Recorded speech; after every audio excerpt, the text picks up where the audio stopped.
भारतीय वायुसेना को 5वीं पीढ़ी लड़ाकू विमान की जरूरत है। एमका पर काम कर रहे हैं, हम 5वीं पीढ़ी के लड़ाकू विमान पर काम कर रहे हैं। MiG-21 बाइसन जो है वो रिटायर होने जा रहा है। चीन पाकिस्तान को J-35 देने की सोच रहा है। F-35 बैटल टेस्टेड है, बहुत सारे नाटो के देश उड़ाते हैं कि भारत 21वीं सदी में भी केवल ग्राहक बनकर नहीं रहना चाहता। इन्होंने भी उसी तरह की धमकी दी जिसमें इन्होंने कहा we are going to crush your economy. US senator Lindsey Graham wants India. वो घड़ी आ गई है जब भारतीय वायुसेना को, भारत सरकार को ये चुनना पड़ेगा, वो फैसला लेना पड़ेगा कि आप किसके साथ जा रहे हैं। भारतीय वायुसेना को 5वीं पीढ़ी लड़ाकू विमान की जरूरत है। अब ये दुनिया से छुपी हुई बात नहीं है। दुनिया में 2 5वीं पीढ़ी के लड़ाकू विमान जो सबसे बेहतरीन हाल फिलहाल में माने जा रहे हैं और जिनसे भारत ले सकता है वो है F-35 अमेरिका लॉकहीड मार्टिन, दूसरा है सुखोई 57 जिसका निर्माता रशिया है। लेकिन दोनों ही विमानों की अपनी अपनी खासियत है। दोनों ही विमानों के साथ कुछ लीगल दिक्कतें भी हैं जहां तक भारत का सवाल है। लेकिन मैं आपसे ये क्यों कह रहा हूं कि अब वो समय आ गया है जहां भारतीय वायुसेना को, जहां भारत सरकार को ये सोचना पड़ेगा इस पर सीरियस कि अब हमें ये खरीदना ही पड़ेगा, हमारे पास कोई दूसरा रास्ता नहीं है। आप मुझसे कहेंगे कि हम एमका पर काम कर रहे हैं, हम 5वीं पीढ़ी के लड़ाकू विमान पर काम कर रहे हैं। हमने पहले भी कहा था कि कोई लड़ाकू विमान, वो टेक्नोलॉजी और 5वीं पीढ़ी का फाइटर जेट ये कोई 2 मिनट नूडल नहीं है, 2 मिनट मैगी नहीं है, बहुत जटिल प्रक्रिया है। हमारे तेजस के बारे में सोचा गया 80s में और वो तेजस जाकर के शामिल हुआ भारतीय सेना में पहली बार 2016 में। तो इसकी जटिलता को समझिएगा और भारतीय सिस्टम में, ब्यूरोक्रेसी में इस तरह की डील कैसे फंस जाती है, इसका बहुत सारा उदाहरण है। इसीलिए मैं वो कह रहा हूं कि अब वो समय है कि जहां भारत को बहुत जल्द ये फैसला करना पड़ेगा कि आपको एक फाइटर जेट 5वीं पीढ़ी का लड़ाकू विमान जो चाहिए, उसके कुछ स्क्वाड्रन चाहिए ही चाहिए। और ऐसे समय में जब आपकी स्ट्रेंथ जो है, आपके स्क्वाड्रन्स की संख्या तेजी से घट रही है, जो भारतीय वायुसेना की सैंक्शन ताकत है, जो दुनिया जानती है, वो 42 स्क्वाड्रन्स की जरूरत है हमें दोनों ही मोर्चों यानी कि चीन और पाकिस्तान दोनों मोर्चों पर अगर आपको टक्कर लेनी है तो दोनों ही एडवर्सरीज को देखकर ये स्ट्रेंथ तय की गई है। लेकिन ये स्ट्रेंथ तो छोड़ दीजिए, लंबे समय से भारतीय वायुसेना के पास 31, 32, 33 इतने ही स्क्वाड्रन्स रहे। लेकिन अब जो है उस संख्या में और भी गिरावट होने जा रही है। क्यों? क्योंकि MiG-21 बाइसन जो है वो रिटायर होने जा रहा है, जिससे कैप्टन अभिनंदन वर्तमान ने अमेरिकी F-16 गिरा दिया था जो पाकिस्तानी वायुसेना इस्तेमाल करती है। दुनिया में ऐसा कोई उदाहरण आपको नहीं मिलेगा जहां बाइसन जैसे आउटडेटेड फाइटर जेट से 5वीं पीढ़ी के करीब 4.5 जनरेशन फाइटर जेट F-16 को बाइसन से गिरा देना ये कोई साधारण बात नहीं थी। लेकिन अब ये बाइसन के जो बचे हुए स्क्वाड्रन है, भारतीय वायुसेना तेजी से अपने बेड़े में नए विमानों को शामिल करने का सोच रही है और जो विमान पुराने हो गए उन पर रिटायर करने का भी काम चल रहा है। तो जो आखिरी स्क्वाड्रन है वो अभिनंदन वर्तमान वाला ही है, वो स्क्वाड्रन इस साल यानी सितंबर के महीने में रिटायर हो जाएगा। इसके बाद भारतीय वायुसेना की स्क्वाड्रन क्षमता 29 पर आ जाएगी। आप इसकी गंभीरता को समझिए और इसीलिए मैं कह रहा हूं कि भारतीय वायुसेना अब ये सोच रही है कि उसे कम से कम 40 से 60 संख्या बल की अगर बात करें, 40 से 60 5वीं पीढ़ी के लड़ाकू विमानों की जरूरत है। क्योंकि अगर MiG-21 जा रहा है तो संख्या आपकी गिर रही है।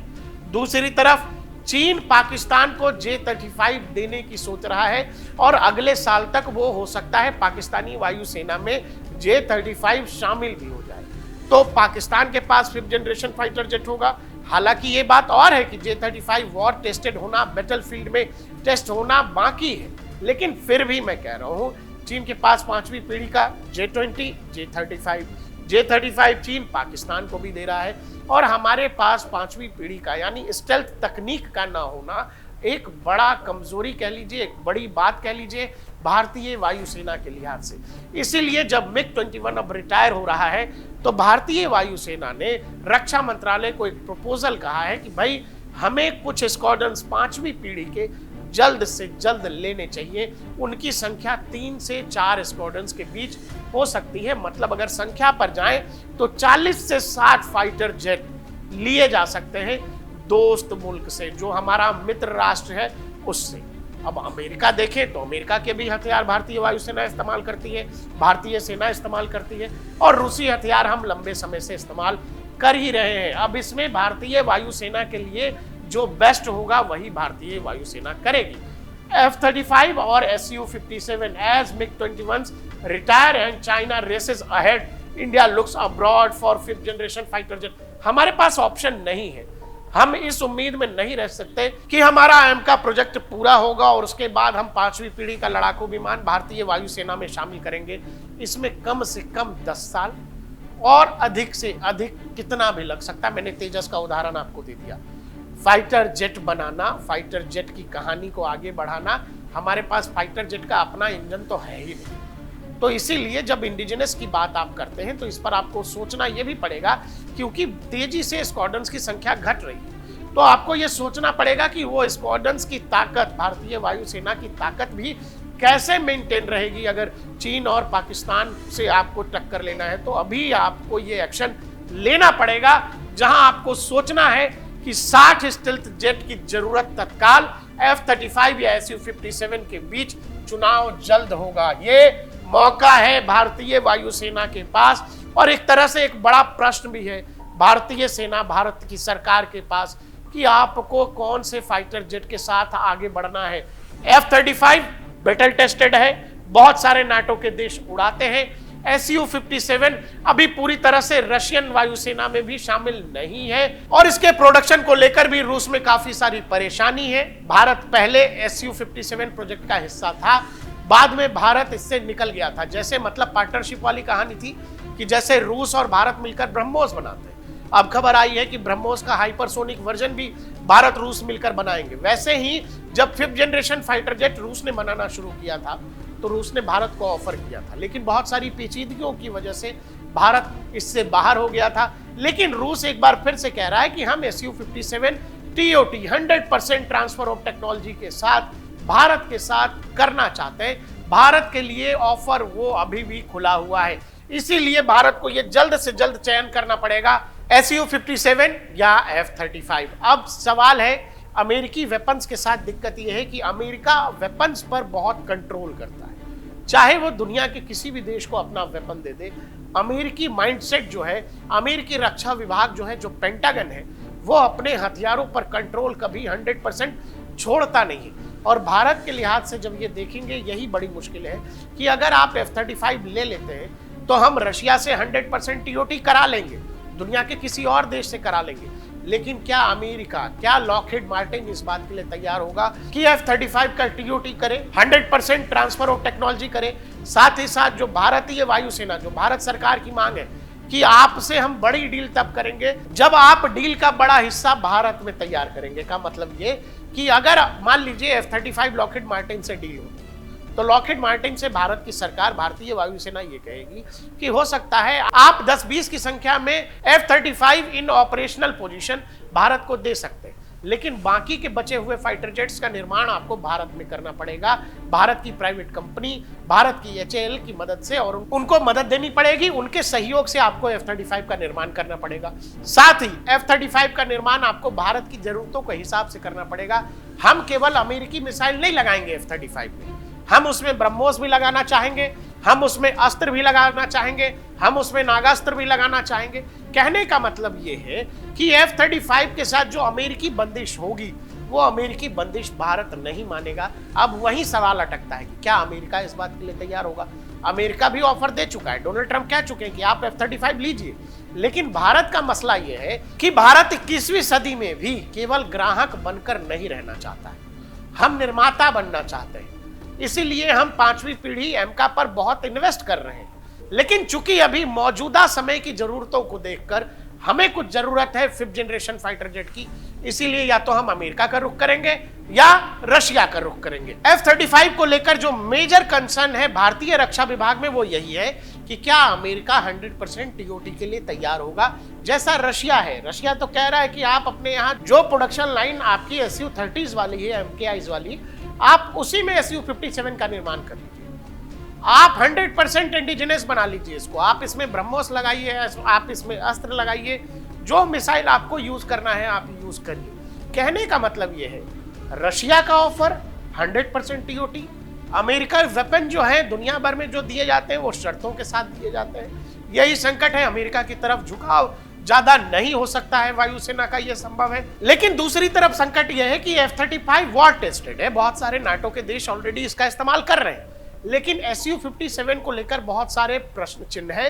दुनिया के कुछ जानकार इसको 5th जनरेशन का फाइटर जेट मानते भी नहीं है। इसीलिए ये बड़ा संकट है। जहां तक चयन का सवाल है भारत का, हाल फिलहाल में चूंकि रूस का ऑफर इतना शानदार था कि सब कुछ ले लीजिए और अपने यहां ही बनाइए, इसीलिए आपने देखा होगा कि लगातार Su-57 को लेकर लगातार खबरें आती रही है। लेकिन यूरेशियन टाइम्स की खबर यह कह रही है कि don't rule out F-35 despite Su-57 high, IAF seriously considering 2 squadrons of F-35 fighter jets. Eurasian times की खबर यह कह रही है कि तमाम Su-57 की खबरों के बीच भारतीय वायुसेना F-35 के 2 स्क्वाड्रन्स खरीद सकती है। यह बड़ी खबर है। लेकिन हाल फिलहाल में 2-3 चीजें हुई हैं जिस तरफ आपकी नजर जानी चाहिए। आपने देखा डोनाल्ड ट्रंप कम से कम 25 बार यह कह चुके हैं कि ऑपरेशन सिंदूर और भारत के हो रहे पाकिस्तान परीक्षण के बीच मैंने सीज फायर कराया। 25 बार बोले हैं ट्रंप। अब आखिर कोई राष्ट्राध्यक्ष एक ही बात 25 बार क्यों बोलता है? इसका कुछ तो कारण होगा। हाल फिलहाल ट्रंप ये भी बोलने लगे हैं कि दे शॉट डाउन 5 प्लेन्स। वो किसी देश का नाम नहीं ले रहे हैं, लेकिन वो ये बता रहे हैं कि 5 प्लेन बिगड़े। अब इसके पीछे क्या कारण हो सकता है? हालांकि इस पूरी लाइन पर भारत सरकार ने क्या कहा है, कई बार प्रधानमंत्री डायरेक्टली इनडायरेक्टली बता चुके हैं कि भारत, जहां तक भारत पाकिस्तान संबंधों का सवाल है या भारत चीन संबंधों का सवाल है, जो द्विपक्षीय मामले हैं उसमें किसी तीसरे को भारत कंसीडर करेगा नहीं। लेकिन डोनाल्ड ट्रंप रुक नहीं रहे हैं। डोनाल्ड ट्रंप रोज प्रेस कॉन्फ्रेंस में आते हैं, रोज बोल के चले जाते हैं। मैंने फिर आपसे कहा कि जब कोई राष्ट्राध्यक्ष, वो भी अमेरिकी राष्ट्राध्यक्ष, जब ये कह रहा है तो उस चीज का मतलब क्या है? अब देखिए नाटो का जो चीफ है, उसने भी हाल फिलहाल ये धमकी दी थी कि 100% टैरिफ लग जाना चाहिए भारत पर। अब किस लिए? तो इसलिए क्योंकि भारत रूस से रशियन ऑयल और रशियन गैस खरीद रहा है। नाटो चीफ की जो धमकी थी उसी से मिलती जुलती धमकी जो है लिंडसे ग्राहम है, सेनेटर है अमेरिका के, डोनाल्ड ट्रंप के करीबी है। इन्होंने भी उसी तरह की धमकी दी जिसमें इन्होंने कहा we are going to crush your economy, US senator Lindsey Graham wants India. अब आप ये समझो, ट्रंप धमका रहे हैं, रोज धमका नहीं रहे, रोज इशारों में आकर के कह दे रहे कि हमने सीज फायर कराया, जबकि भारत का ऑफिशियल स्टैंड कुछ और है। रोज कभी नाटो चीफ कह दे रहे हैं, कभी अब सेनेटर कह रहा है। इस सब को जब आप जोड़ेंगे तो आपको समझ में आएगा वो एक और कहानी है, वो ये कि अभी अभी भारत ने ट्रेड डील को जो है एक तरह से फिट कर दिया है। भारत यूके के बीच बड़ा ट्रेड डील हुआ है, FTA, फ्री ट्रेड एग्रीमेंट कहते हैं इसको। अब यह है कि भारत का सामान आसानी से बगैर ज्यादा टैक्स चुकाए सस्ते रेट्स में आपको ब्रिटेन में मिल सकता है। ऐसे ही ब्रिटेन का सामान भारत में सस्ते रेट पर बगैर ब्रिटेनी कंपनियों के जो है वो भारत सरकार को बहुत मोटा टैक्स नहीं देंगी और यहां बिजनेस कर सकती है। यूके को भारत का बहुत बड़ा बाजार मिल गया। दूसरी तरफ भारतीय कंपनियों के लिए, भारतीय प्रोडक्ट्स के लिए यूके का बाजार खुल गया। ये बहुत बड़ा ट्रेड डील है और भारतीय इकोनॉमी के लिए ये बहुत बड़ी कहानी है। इस सब को जब आप ये समझेंगे तो आपको ये भी पता है कि भारत और अमेरिका के बीच भी ट्रेड डील को लेकर लगातार निगोशिएशंस चल रहे हैं, लगातार बातचीत हो रही है, लेकिन फाइनलाइज कुछ नहीं हुआ है। और इसी बीच में ट्रंप रोज आते हैं, कहते हैं कि मैंने सीज फायर करा दिया, मैंने भारत और पाकिस्तान दोनों को कहा कि आओ ट्रेड करते हैं, और फिर दोनों देश मान गए। आपको यह समझना पड़ेगा कि भारत और अमेरिकी ट्रेड डील निगोशिएशंस लगातार चल रही हैं, लेकिन फाइनलाइज नहीं हुआ। फाइनलाइज नहीं हुआ है, वो कारण यह है कि भारत का अड़ियल रवैया। भारत ट्रेड डील में बिल्कुल जो उसके मतलब की चीजें हैं उसको छोड़ने को तैयार नहीं है, और वो अमेरिकी प्रेशर में या व्हाइट हाउस के प्रेशर में जाने को तैयार नहीं है। और यही कारण है कि डोनाल्ड ट्रंप अलग अलग तरीकों से दबाव बनाने की कोशिश कर रहे हैं, और यही कारण है कि वो कभी कहते हैं कि 5 प्लेन गिर गए, कभी कहते हैं कि मैंने सीज फायर करा दिया, कभी नाटो का चीफ बयान दे देता है, कभी जो है अमेरिकी सेनेटर कुछ कह देते हैं। ये सब हो इसीलिए रहा है क्योंकि भारत चौतरफा खेल रहा है। अगर भारतीय वायुसेना को 5वीं पीढ़ी का लड़ाकू विमान की जरूरत है तो भारत का मूड देख करके अमेरिका को यह लग रहा है कि शायद भारत SU-57 की तरफ जा सकता है। और यही कारण है कि लगातार डोनाल्ड ट्रंप की तरफ से यह ब्लैकमेलिंग का खेल चल रहा है। दूसरी तरफ चूंकि भारत और अमेरिका दोनों निगोशिएशन टेबल पर हैं ट्रेड डील के, तो वहां भी ब्लैकमेलिंग का जो है खेल चल रहा है कि हम बाहर ऐसा बोल रहे हैं, तो एक तरह का दबाव बनाने की ये जो प्रेशर टैक्टिक्स है ये। लेकिन भारत ने एक बड़ा छक्का मार दिया है और गेंद चली गई है बाउंड्री लाइन के बाहर।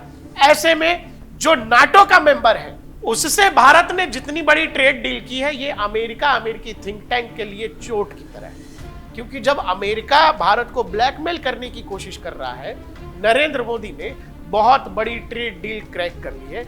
और यही कारण है कि अब भारत किसी के प्रेशर में नहीं आएगा, वो चाहे ट्रेड डील की बात हो, भारत अमेरिकी संबंधों की, या फिर भारत को जो भी 5वीं पीढ़ी का लड़ाकू विमान लेना होगा भारत लेगा।